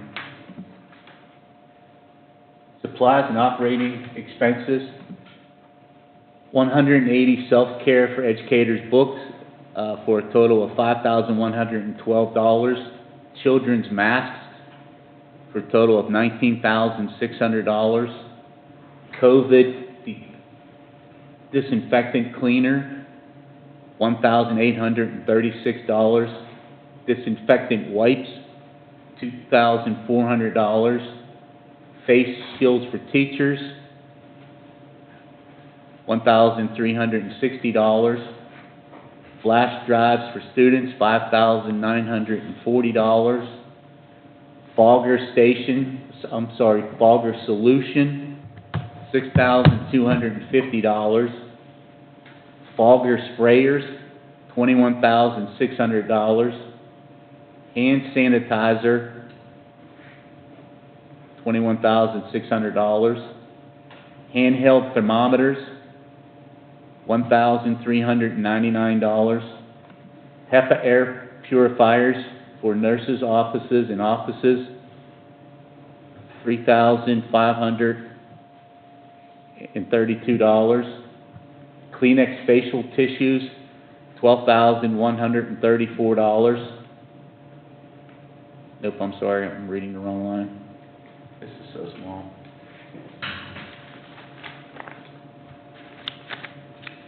You can make it bigger on your computer, Mr. Masha, that's what I did. Yeah, the Kleenex facial tissues were $3,532. The HEPA air purifier for $1,600. Mobile workstation screens, dividing the nurse's office and put in front of our secretaries in the offices, $12,134. Safety signage, $789. Touchless hand sanitizing stations, $13,780. And USB wired mice for students, $2,790. And water bottle filling stations, $10,066. And Wi-Fi hotspots, for those that don't have internet access, $9,600.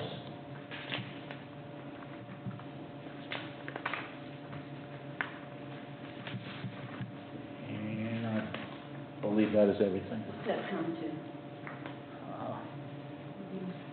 $193,311,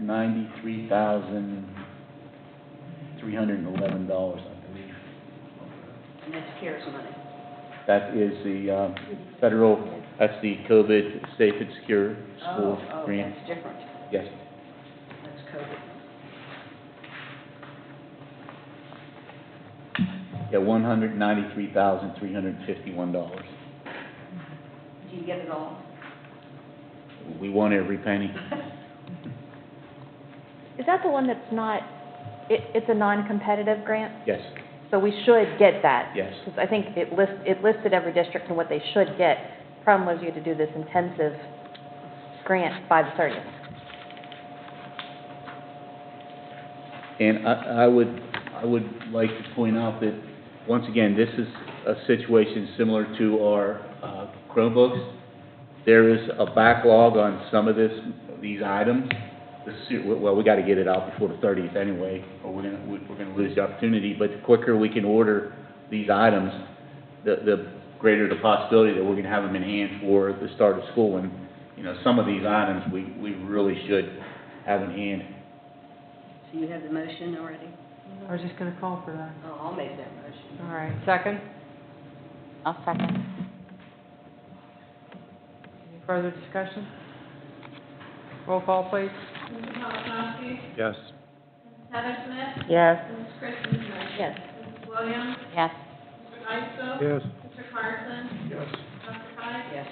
Mrs. Love? Yes. Mrs. Rhodes? Yes. Motion carries 9-0. Pressley Ridge, Greensburg. Board is asked to approve an addendum to the contractual agreement with Pressley Ridge Greensburg by extending and modifying the original contract originally entered into 2017-2018 school year. Addendum is attached, and we do have students enrolled in that school. You need a motion? Make the motion. I'll second. Second? Discussion? Roll call, please. Mrs. Heather Smith? Yes. Mrs. Kristen Smith? Yes. Mrs. Williams? Yes. Mr. Isto? Yes. Mr. Carson? Yes. Dr. Pike? Yes. Mrs. Love? Yes. Mr. Polakowski? Yes. Mrs. Rhodes? Yes. Motion carries 9-0.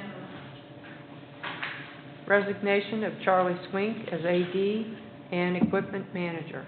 The board is asked to accept the resignation of Charlie Swink as athletic director and equipment manager and authorize administration to post the positions. Mr. Swink will remain as transportation director at a salary of $50,000 for the 2020-2021 school year, and the superintendent will assign additional duties as needed. Motion. Second. Vice- Second? Second. Mrs. Williams. Roll call, please. Ooh, discussion, yeah. Discussion. This has nothing to do with the individual who's a fine person, this has nothing to do with it. I find it appalling that we are going to spend $80,000 on a part-time position when we are in the financial straits that we are. This is not acceptable as far as I'm concerned. $80,000 for a part-time job. Is he only working 20 hours a week? I'm confused. Okay. He works full-time. Okay. I just wanted to be sure. He's working full-time at a part-time job. It's yeah. gonna be a challenge next year for transportation. Very much so. Anyone else? Roll call, please. Mrs. Kristen Smith? Yes. Mrs. Williams? Yes. Mr. Isto? Yes. Mr. Carson? Yes. Dr. Pike? No. Mrs. Love? Yes. Mr. Polakowski? Yes. Heather Smith? Yes. Mrs. Rhodes? Yes. Motion carries 8 yes, 1 no. Superintendent Assessment 2020.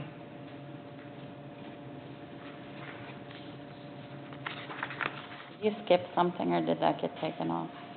No, I didn't skip anything. It was resignation of Charlie, and then the next one was Superintendent I Assessment. asked permission to, add that a little while ago. You did, except mine, that's not my number 2, that's my number 3. Okay, So I'm okay. I mean, go ahead. Number 2 is the, superintendent And then, yeah, administration agreement, is number 2, correct?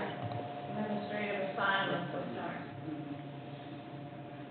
number 2 that I have on mine is Superintendent Assessment. Me too. And then number 3 is Superintendent's Administrative Assignments Okay. was 3, so, Mine's opposite. but that's fine. Okay. It doesn't matter. I haven't had. All right, so the superintendent assessment 2020. Never in your office, someone.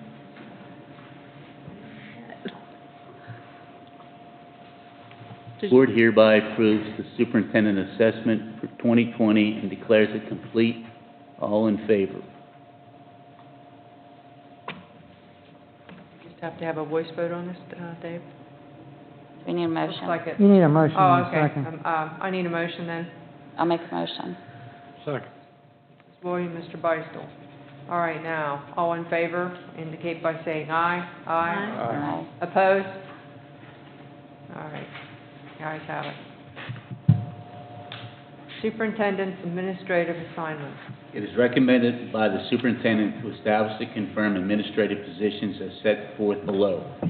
A, high school principal, Mr. Daniel Krofcheck, and such further duties as assigned by the superintendent. B, 10-month assistant high school principal with additional duties as assigned by the superintendent. C, You gotta say that one. oh, I'm sorry, Mrs. Raquel Sutton. C, middle school principal, Mrs. Tracy Kuhar Long, and such further duties as assigned by the superintendent.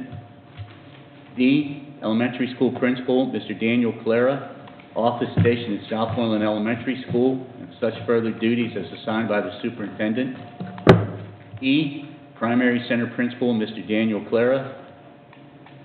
F, primary center assistant principal, Mr. Alexander Novikov, and director of special education, and additional duties as follows: LEA, local educational agency representative, and such further duties as assigned by the superintendent.